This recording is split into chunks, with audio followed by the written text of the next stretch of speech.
Sebuah keluarga kecil asal kota memutuskan untuk pindah ke desa, membeli rumah tua di sebuah kampung yang tenang. Mereka bernama Pak Gino, istrinya Bu Ratmi, dan dua anak mereka, Alin dan Raka. Keputusan ini diambil setelah Pak Gino pensiun dan ingin menjalani hidup yang lebih damai dan sederhana. Rumah yang mereka beli cukup besar, dengan halaman belakang yang luas dan rindang. Di sudut belakang halaman itu, berdiri sebuah sumur tua, ditutup dengan kayu lapuk dan besi berkarat.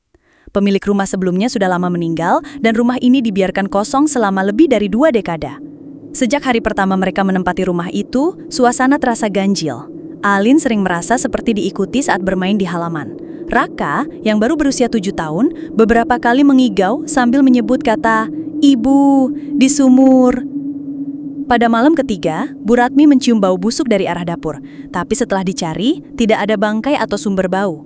Saat Pak Gino memeriksa halaman, ia mendengar bunyi seperti air diceburkan ke dalam sumur, meskipun sumur itu sudah tertutup rapat. Gangguan semakin menjadi. Di malam-malam berikutnya, mereka mendengar suara tangisan perempuan dari belakang rumah. Cahayanya meredup, lampu sering padam, dan binatang peliharaan tetangga enggan mendekati rumah mereka. Puncaknya terjadi ketika Alin tiba-tiba pingsan dan mengalami kejang.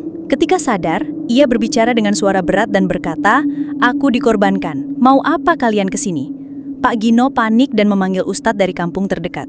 Ustadz Fahri datang dan melakukan ruqyah ringan. Setelah itu, ia meminta izin untuk memeriksa sumur di belakang.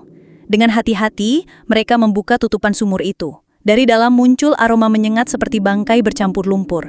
Ketika ustadz menyorot senter ke dalamnya, tampak seperti rambut hitam panjang mengambang perlahan. Tentu saja dengan penglihatan batinnya. Ustadz Fahri kemudian menceritakan bahwa menurut warga tua kampung, sumur itu dulunya dipakai untuk ritual pesugihan.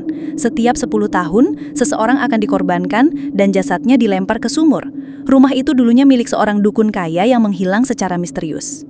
Keluarga itu terkejut dan merasa ketakutan. Pak Gino memohon meminta bantuan kepada Ustadz Fahri. Selama beberapa hari ke depan, Ustadz melakukan pembersihan spiritual dan doa di sekitar sumur. Namun gangguan belum berhenti. Sosok perempuan berbaju putih sering terlihat berdiri di tepi sumur, rambutnya panjang menutupi wajah, dan tubuhnya basah. Kadang-kadang terdengar suara seperti seseorang mengetuk-ngetuk lantai dari bawah rumah.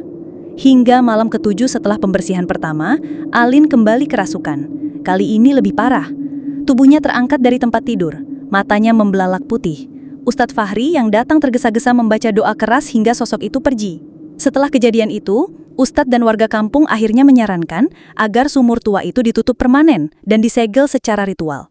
Mereka menutupnya dengan coran semen dan menanam pohon kecil di atasnya sambil membaca doa.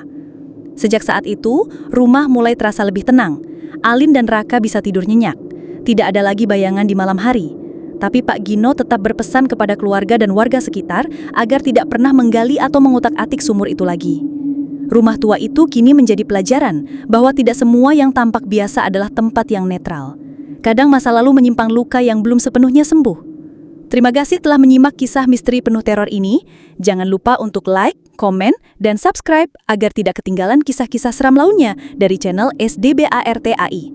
Ingat, setiap tempat punya sejarah, dan sejarah itu tidak selalu mati. Hormatilah tanah dan ruang yang kita pijak. Jangan biarkan rasa ingin tahu membuat kita membuka sesuatu yang seharusnya dibiarkan terkunci selamanya. Sampai jumpa di cerita berikutnya. Wassalamualaikum dan salam misteri.